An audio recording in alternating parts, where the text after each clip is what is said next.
Vincent Bagnall, and today I'd like to introduce a woman who spent a number of years in the acting profession. She later transitioned into teaching. She's been doing so for 20 years, and now she has written a book called Acting Under Fire, Becoming an Acting Lion in Theater, Film, and Television. I'd like to introduce Penny Templeton. Hi, Penny. Hello. What's an acting lion? An acting lion is an actor who has the joy of owning his own craft, so that you know what you're doing when you're rehearsing for theater, when you're performing, when you're on a set. You're not just acting, but you understand the whole picture. And so you don't have to get nervous about what everyone's doing around you, but you can bring the craft in a total sense to what you're doing, and that creates a joy because you're not nervous about what everything is that's going on, but you're just able to do what you do beautifully. Now, this is a book and a DVD which complement each other. Yes. Can you talk a little bit about that and how they complement each other? Well, I always say that I think it's difficult to learn acting from a book.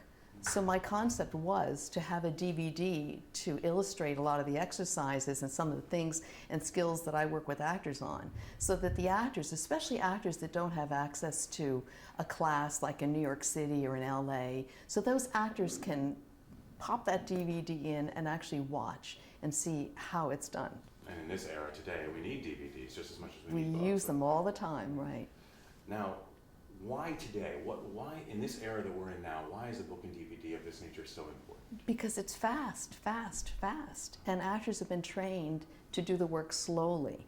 So we need to bring it up to speed. But we don't want to lose any of the qualities of what the craft has been about for so many years. So we have to bring it into the world. Now, you come from a family, a tradition of actors, Yes. people in the theater who sacrificed a great deal to stay in the theater. Yes. Can you talk a little about what does that mean? How does that just sacrifice your life to be in the theater? Well, our whole lives were built around the theater. My great-grandmother was in the San Francisco earthquake when she was performing Babes in Toyland. And then she did The Wizard of Oz. And her mother was a concert singer. And my mother was performing on the stage. So our whole household was filled with plays and rehearsing and acting and just the joy of doing it every day. It was a big part of our lives. So do you feel that you followed in that tradition? Yeah, I have it every day teaching. Okay. Now, you work with your husband, who's a partner. Yes. His name's Hank, and he Yes. works closely with Hank blocking Schob, and- right. Hank Schob. This is blocking, script analysis. He really fulfills also a large part in the process. Well, he also teaches acting, but we complement each other in many ways. I think that one of his greatest skills is script analysis. You know, he does that treasure hunting of digging into a script and finding all of the important little moments and things about characters that you need to make your choices. And he's also wonderful at blocking in the technical aspects, which we concentrate a lot on in class, because along with the acting, you have to know how to present the acting, how to bring it to your audience, or how to have your performance go, bring that energy next to the camera so that the audience can enjoy it.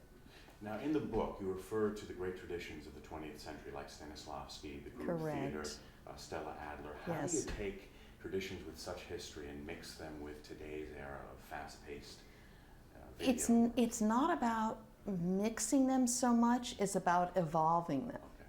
You know, even Stanislavski evolved.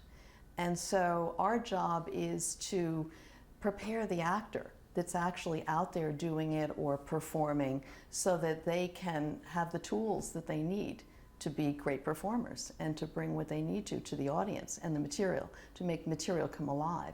So if the material's being filmed faster or there's less rehearsals, the actor needs help in being able to bring that to life, even under those difficult circumstances. When you watch actors on TV, do you feel they have those tools, or do you feel that there are gaps that you can help fill in when you watch people? Well, you know, when I'm watching, I'm really watching the performance. Yeah, I get sure. involved like a little kid. But some of them do. Some of them you can see are kind of lost in the fastness of the work.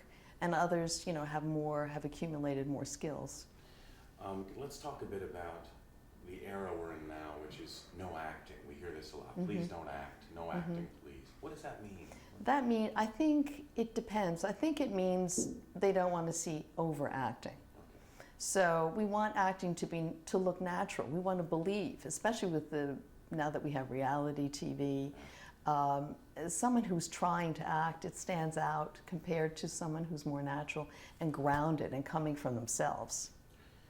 Now, the old traditions, are they still as effective in this no acting? Is there a conflict there? See, a lot of actors have been trained to have a long process, and that doesn't work now because the process is so fast, the directing is so fast that many actors leave the acting and then they just kind of act by the seat of their pants, and that's a problem. And then we get kind of one-dimensional, sort of moment to moment, but none of the deep digging work has been done underneath it.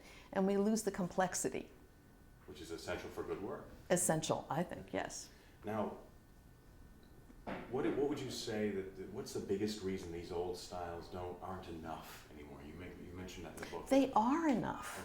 They're fabulous. That's why in my book I have longer sections on each of the individual master teachers that evolved from the group theater and Stanislavski, because I feel they're the roots of everything that I'm teaching. But the way it's being taught is what needs to be evolved. So when a student comes to you and says, where I came from, this technique I've learned doesn't work anymore. Yes. They're not necessarily referring to the tradition itself. They think sometimes they think it's the tradition, but I don't think it's the tradition. I think it's the way that we're using the tradition.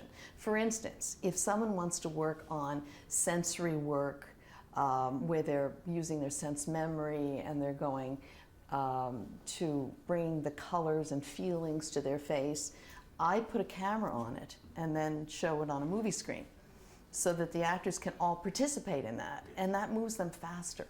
And they can see it. And they can see it. And if everyone in the class is doing the same scene, using the same feelings and the same, lines, they can see what everyone else is bringing to their craft, and they learn. For instance, if there's a scene and someone's brought a dramatic scene and someone in the class has brought a sense of humor to it, Right. I can feel the energy in the room of them going, oh, I could do that. Right. So I find that there are ways that we can bring the craft of what Stanislavski started with and bring it just in a way that we can use it now. Now, you talk in the book also about how producers of today don't necessarily give actors the time they need to develop their craft on set. Everything is rushed. Are these producers not responding or respecting the craft, or is it just financial? I think it's all of the above, but time is money, and productions cost so much money now. It's why we don't have a lot of off-Broadway theaters anymore, because it costs so much, so that they have to be more effective at what they're doing.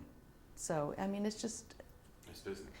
It's business, yeah. So the challenge is, though, for the artist, how does the artist keep his artistic or her artistic soul when everything else around you is going so fast?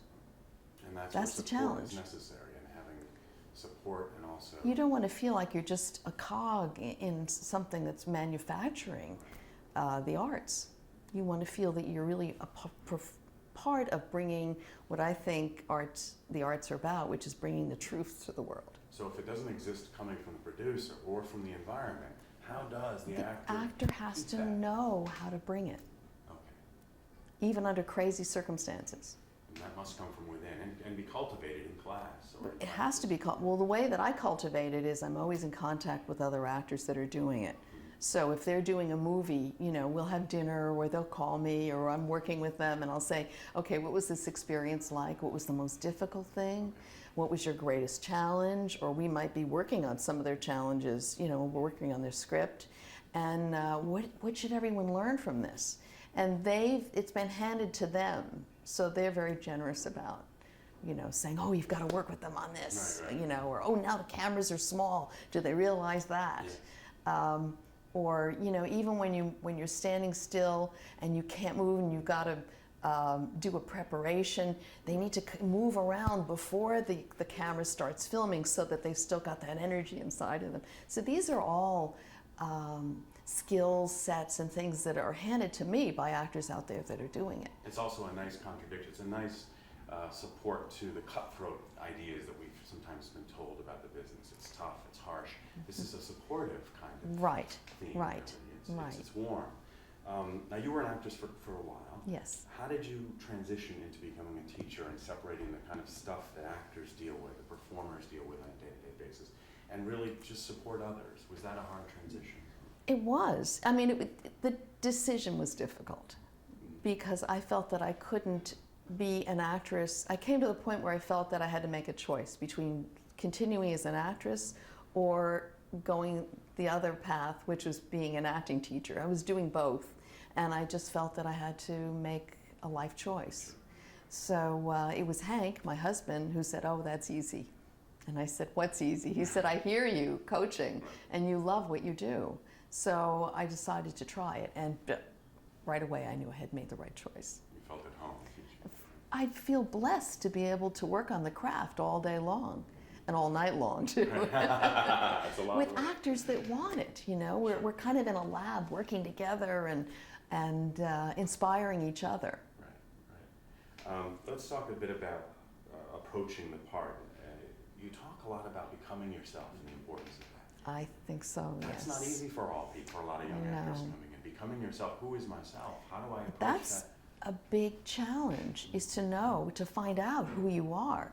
Because if the arts are about bringing the truth to the world, if you don't know who you are, and you're not bringing your truth to the material you're working on, you've cut off the link. So I think it's something that artists have to find out. If you don't know who you are, how can you create other characters? Right, and you have to find other ways, like perhaps going in a physical direction for the character as opposed to Well, coming. I believe that you have to start with yourself, and I believe that 90% should be parts of you and 10% is the character. So if that core is there, you build from there. You build from there. So if you're playing a vampire, right, and maybe the core would be like reds and blacks and those colors, you have to find them inside of you. Even though they may be tucked away, way deep inside, you've got to find those little places and pull them out and expand on them. Now let's talk about the exercises in the book. Certainly. These are exciting exercises. They're practical. 10 to 1. What's the 10 to 1? Well, when I was acting, it was always a challenge for me on stage to bring forth cheers because I think I was a little nervous on stage. In rehearsals, you know, the tears would come when they needed to, out of something emotional in a scene or when they were just naturally there.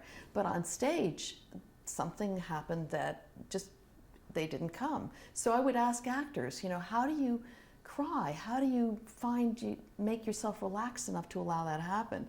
And I got a lot of crazy answers, but I discovered the answer myself in a production where I wasn't allowed to cry. Everyone else was crying, and the director said, "No, Penny, you have to do this monologue and no tears, everyone else is crying." So in the run of the show, in holding back and just relaxing, the tears came to my eyes. So I realized that was a structure for me. And then I had a young actress who was 7 who came in and said, "Do you want to see a game?" And I said, "I would love to." And she started jubilant at 10 and then at tears at 1. So I took that structure and put it together with what I had learned and work with the actors on it. Where does a person go when they're at 10, going from 10 all the way to 1? Where are they at number 5? Well, number 5 is where the exercise changes and goes from being, as I said, jubilant, and then it just comes down naturally, and then at 5, you plug in something sad, or you turn the happy thing sad. And then you hold it back as you keep breathing. And then if the tears come by 1, that's great, and if they don't, you just keep working on it. What does the breathing do? How does that support the All emotion comes off of the breath. Okay. So one of the biggest things that I found, not just as a teacher but as an actress, is that you must keep breathing. If you stop breathing, everything just recedes. And so it's important. Laughing comes off of the breath and breathing, and so is crying. And perhaps it gives us a chance to go to that next stage. It gives us that movement with breath. To go. Exactly, Right. exactly. Okay, the pillow toss, another Pillow. What's that? The pillow. Well, I like to create exercises or work on exercises that are going to open the actors up right away. So the pillow throw helps the actors to feel what the energy should be going back and forth from two actors as characters.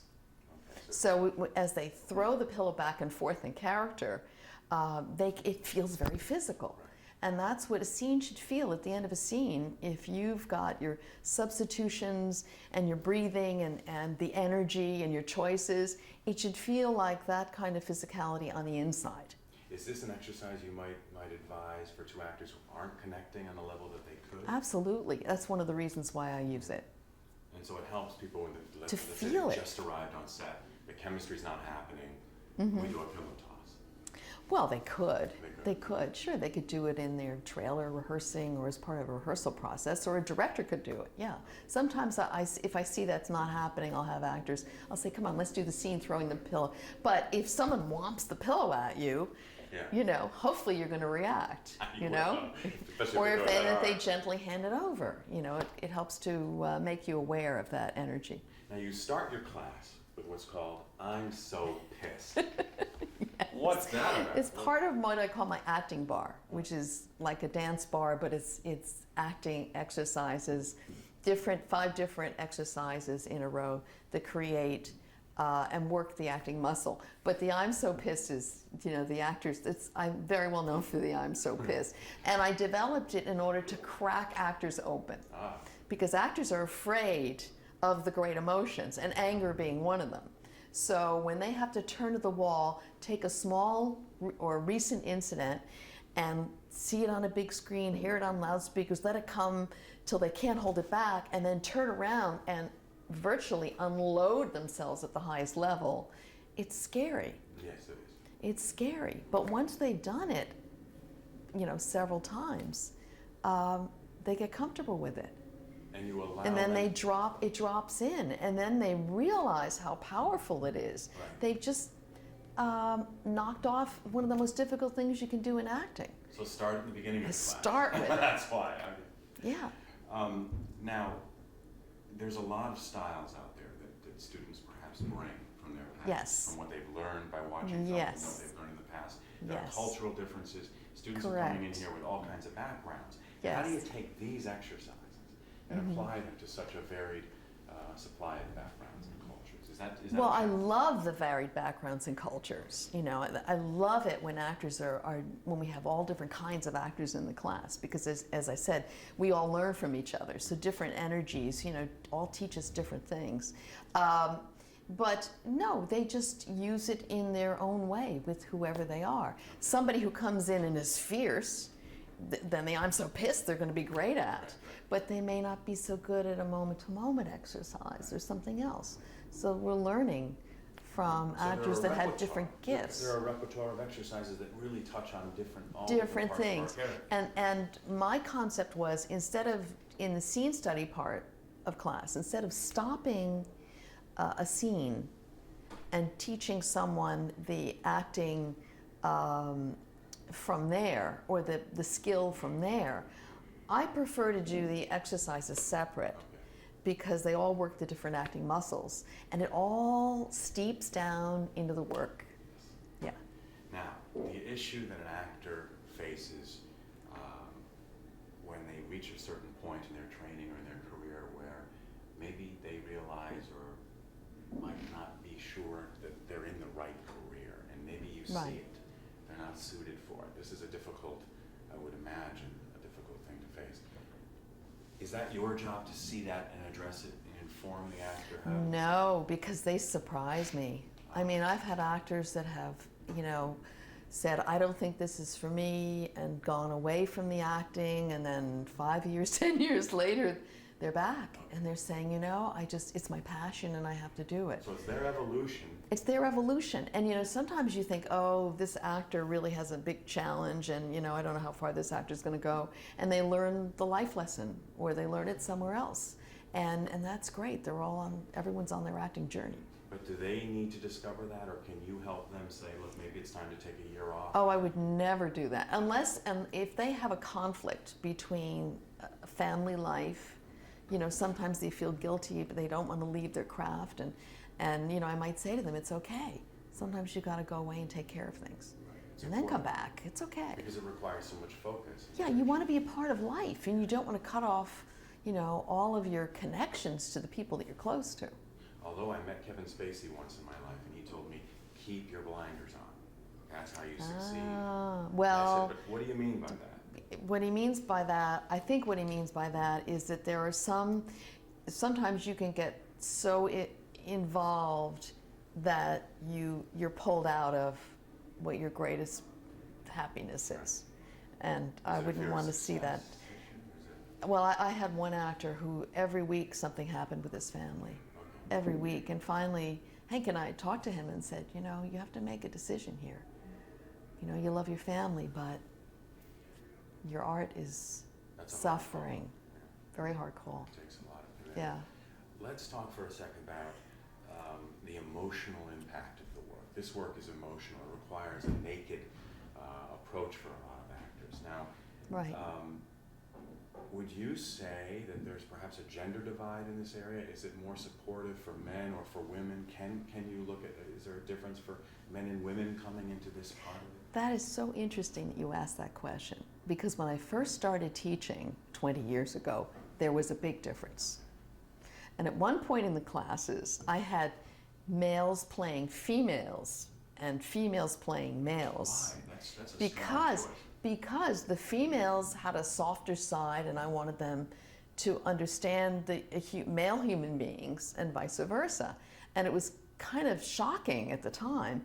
Now, when I do scenes, I cast males and female scenes, and they're just two human beings. If we do Othello, we have male and female Othellos and male and female Iagos, and there's not so much of a difference anymore. It's Well, really as a young interesting. actor, gender identity is important. Discovering how you fit in your own skin and as Yes. your gender Of course. when you're coming of age, and even just a few years post that. That's a Right. big part of the process, which is why I ask. Right. I often wondered if there was a difference coming in and how a student looks up to a teacher and what gender they are, and how that plays into all of the emotional naked elements. Well, it's who you are, Yes. you know. But you can still be a male. You can still be strong, or be who you are. Again, I think you need to bring who you are to every role. Because it's so much more. But there's I did Romeo and Juliet. We did 2 short scenes, and we did the balcony scene, and all the Juliets that were in the balcony scene had to play Juliet's father in the second scene, and all the Romeos in the first scene had to play Juliet in the second scene. Why? Because I just wanted them to understand 2 different human beings. And perspective. And it was wonderful, and they were very brave. The actors were very brave. And how did it affect them when they went back to the original part? How did it add another layer? No, because they were playing both roles. Okay. We did 2 short scenes. Oh, okay. Yeah. Okay. The TV and film directors of today, we've talked about this once, where they're kind of managing sets now. They're managing actors. They're managing personalities. Good, yes, good way of saying it. An actor who comes on a set, a TV and film set, that's had a coach, that's had a supportive parent, that's had a supportive teacher, how do they address an environment or deal with an environment where they're just not getting a director, per se, who they're used to, but rather somebody who's just kind of there? How do you... Well, don't expect it. Okay. You know, and that's where in the training we have to be truthful as teachers. And we have to, you know, a lot of actors think, oh, it's going to be like a great ensemble and we're all going to get along. And that is not always the case. No. So I'd rather they be prepared for what it's really like, so that it's not such a big surprise. Because if something traumatic happens that you think is traumatic on set, and then 9 months later there's your film and you can see all that stress and trauma on your face because you didn't know how to handle it personally, I think that's difficult. So I always tell the actors, each job is a war. You never know what it's going to be. It could be a war of the elements. You know, that one actress was in Vienna. It was the most the hottest summer they'd ever had, and she's in corsets and little salons, and she fainted at one point, and they were like, "Oh, we'll get you an ambulance." She said, no, no, no, no, no, because she knew how much the production was costing, and that was her war. And then I have another actor who was in a film where the star was hurt for quite a period of time. So everything was going along very smoothly, and all of a sudden they're calling him and saying, "Okay, we're going to start filming your scenes starting tomorrow," you know? Boom, so boom, he had to be ready. So there's always something. Right. And I don't mean to say this to be jaded, but just to say, be prepared, because as an artist, these challenges come up, and don't let them get you down. Just, you know, figure out a way. Does that mean an actor shouldn't rely on their director, or should they kind of feel things out with the director? Yes, of course you should feel things out. And if you have more time and a director can give you that time, then marvelous. Right. But if they can't, don't get upset and don't expect it. And if there's something that happens in rehearsal and people get upset, realize that actors are coming together for a period of time, and there's a lot of insecurities and stress, and things happen. Let's talk about that stress. Sure. Now, you've witnessed stress in actors, you've seen it. Yes. And you've often Yes. informed them that this is not going to help them get their next part if they show No, up with that especially if they're desperate, Okay. that's the last thing they need, because you know, you can just smell it. And it's not though about acting confident. That's where, as far as being an acting lion, if you know what you're doing, if you understand the total picture of how productions are put together, the lighting and the sound, and how to fill the frame rather than just putting yourself in the frame, or how to take stage, then you'll take away a lot of that stress, because I think a lot of the stress is caused by that. How does an actor take care of their life so that stress subsides? Is there a way that an actor can take care of himself? Well, if you understand that there's always going to be some stress, if you understand you may have to create your own techniques, you know, for instance, one actress who was in a movie, the director was bringing in rewrites every day. And so she had to create a sort of a technique for herself to deal with that, because she couldn't get upset every day. And then 2 years later, there's another actor on set, and they're not just giving him rewrites the next day. They're typing into computers, push a button, here's your rewrite. That's how it's changed within 2 years. And I'm like, "Oh no," and he's like, "No, it's cool. They love you. They're there. They're writing all your words down. They're with you." And I went, "Great, that's good to know." So that could be a positive. So it can be stressful or positive, depending on the approach and the And understanding that when things come at you that are unexpected, don't put blocks up. Just say, "Okay, how am I going to handle this?" And, you know, sometimes you have to get creative. Let's talk about this preparation can go back to the world of theater, which you're an advocate of. You Yes. love theater. Love and theater. you advise your actors to stay involved in the theater. Now, in the olden days, it was a kind of rite of passage. An actor would come to New York, Yes. absolutely, before Los Angeles. They would take classes, they would try to get in a play, get on Broadway. That's changed. Not all actors are coming to New York. Some are going straight to LA now. How do you feel about Right. that? Is it necessary to come to I New think York? that's a shame, because theater is the base. It really is. Like ballet is the foundation for dance. Theater is the base. And your best on-camera actors are theater actors. And yes, it may be, the energy may be out to the audience, but once you understand the differences, it makes you a better actor. Why doesn't an actor want to come to New York anymore and do theater? Why They do don't understand. They don't understand. And it's interesting, but actors that I've worked with who haven't been able to get agents or who haven't gotten projects, when they do theater, serious directors go and see theater. And I found that theater is a great way to get cast in different projects, because if your work is great on the stage, they know you have a process. But how do they relate that process to what you look like on film, which becomes a major issue? Well, That that's connection. true. How do they know you're good if they can't see what you look like or what character? Well, they call you in and audition you. Okay. Or nowadays, the theater actor, or I train the actors to work on film, television, and theater. so that they're used to the adjustments, rather than taking a class that's just theater and then film and then television. If they're doing all three in one class, they get used to working the different muscles, so it's not so difficult for them.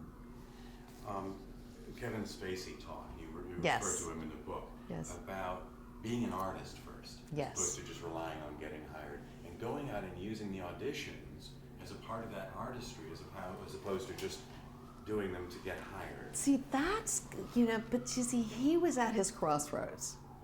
Because one of my actors, when we went to see him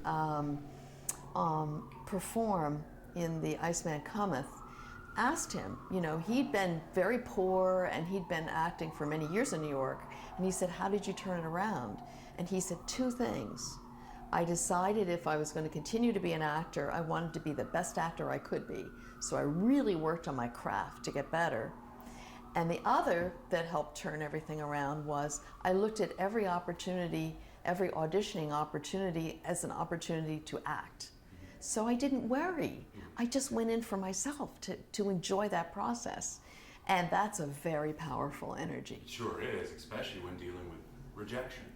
But yes, perceived rejection. then it's not about that. It's about, oh, you gave me this opportunity. Only one person gets cast, and that's great. Or I can't wait to show you what I figured out about this character. And it's a wonderful way to take perhaps a difficult situation and allow it to help you to grow and not even see any rejection anymore. Exactly. And you know what? Only one actor can be cast, but they may see something else in you and call you in for another project. So in that case, it's not really rejection per se, but rather we need one actor. We have 112, and we have to go in this direction. And what I tell actors is take the onus off of being the best. Just go in and they need to break down the script and they need to make great choices and understand what is going on in the scene and do that homework and bring themselves to it. But just, go in and nail the audition. Don't worry about getting the role. Let's talk a bit about the moment. You talk in class about the moment. Create a moment for yourself. What does that mean? Well, creating a moment, I don't know that I would call creating a moment. You set up the moments. The moments in breaking down your script, in doing your script analysis, in bringing substitutions and feeling what the character's feeling, and then working it off of the other actor. You hope that moments will happen because you've done all that work. So it's something that moment is important for the director to see. You talking about you can't act moments; they happen, but you set them up so they can happen. Okay. I love what Martha Graham said, how she loved to rehearse so she could play on stage and really be in the moment on stage. Right. And you see, I find even with professional theater, a lot of actors don't really do the homework that they should on their own. Because when you do all that homework, when you're in rehearsal, that's when you've got the warm body of the other actor there. When you say homework, what homework are you? Well, your script analysis and making choices. Your lines. So your line. Well, the lines come out of understanding the scene, knowing the scene. But doing your bio and any of that work that you can do on your own, so that when you're in rehearsal or you're on stage, you're having fun because you've done all that work. I don't think that work should be done in rehearsal. Especially with 2 weeks or 3 weeks Exactly. And I think it demands more and more of the actor. But the actor has to know, how do I do this on my own? Yeah. And how to set up that blocking at home, perhaps.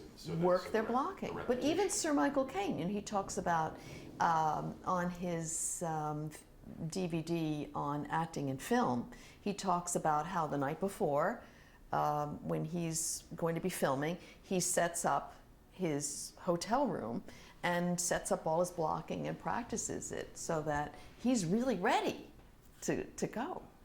And I think that's terrific. What do you tell someone who decides one day to become an actor? They come to you to tell you because they know you're in the business. They say, I think I'm going to become an actor. That's great. Do you warn them? Do you encourage them? Do you tell them what so many people tell them, which is, oh gosh, you're going to run, hard. Oh, I would never do that. I would never do that. And sometimes they don't know, and they just have to explore and find out. But I probably would advise them about if they're, do they want to be an actor because they want to do the hands-on work of it, or do they want to be an actor because they want to be a star? Because they're kind of two different things. But they're also a big part of the American product, being a star. Right. It's a huge part of films. It's absolutely Right. important for the producers to sell it. So becoming a Yes, star it is. in a lot of actors' minds. How Yes. do you help them let go of that to just work on their own To machine? me, it's becoming the greatest actor that they can become. And you see, the fun of that is it never ends. Ah, You're always raising the bar for yourself. And that's the fun. You know, you've never learned everything in acting. It's always changing and It's always evolving. something else. It's always something else. And how fun. You never get bored with it. can someone become a star later in life? Can they do? Is it Oh, always about being yes. young and pretty? No, I find that actors can work at any age because fabulous actors are always in demand. You know, being a good actor is one thing, but being a great actor, just going that extra mile, and understanding how to do that is makes you very castable. You'll often hear people say, "Oh, well, this person's a natural. They just do it naturally." Yeah. How do you Yeah. feel about that? Well, some actors, some people come in and they are kind of naturals, but then they have to. Are they going to be willing to do the work to get better and better and better as an artist? And that's a responsibility for somebody. It's a who's talented. responsibility, because if they're not willing to do the work, I don't consistently and learn how to be consistent, I doubt that they're going to have a career. I mean, it might evolve at some point, or it might develop later. But actors who don't have that, if they have the drive, will often surpass the ones that come in that are really talented. Do you ever address the issue of fear of success in actors? Actors who are afraid of getting that big break, but deep down, but not willing to admit it, perhaps. Is that a place that you feel that you can go to as a teacher? I think I try and make them aware of how great they are, how unique they are. You know, I'll say to my classes, everyone in this class is very unique from everyone else, and no one is like them. And that's a very special thing, and that's what you want to hone and get rid of the encumbrances, Right. you know, that take away from it. But that's, you're The encumbrances, do developing you mean- yourself. Like if you need to work on your voice, Okay. or movement, or different acting skills, Right. things that get in their way, that you look and you say, oh, I see this in her, or I see that in him, but oh, we've got to take care of this. But do or they want to remove those encumbrances? well, sometimes they don't, you know, but it's you know, a peeling process. You can't do it all at once. No, I know. Yeah. An actor staying in the career for a long time when they don't necessarily have the encouragement outside, they're not getting the big breaks. How do they stay in for the long haul regarding the, I mean, how does this idea of staying in there It is not relate to easy. you? It's not ezy for them, especially these last few years with the economy being the way it has been. You know, a lot of the actors that I work with that are waitering and catering, it's been very rough on them. But what I found was they're survivors. I mean, I didn't see some of those guys for a while because they had to pay for their rent. But now they're coming back, you know, and they're like, okay, I can be in class for 2 months, you know, and here I go. So they still have to do it. And my feeling is that if that's what you love, you have to do it in some shape or form.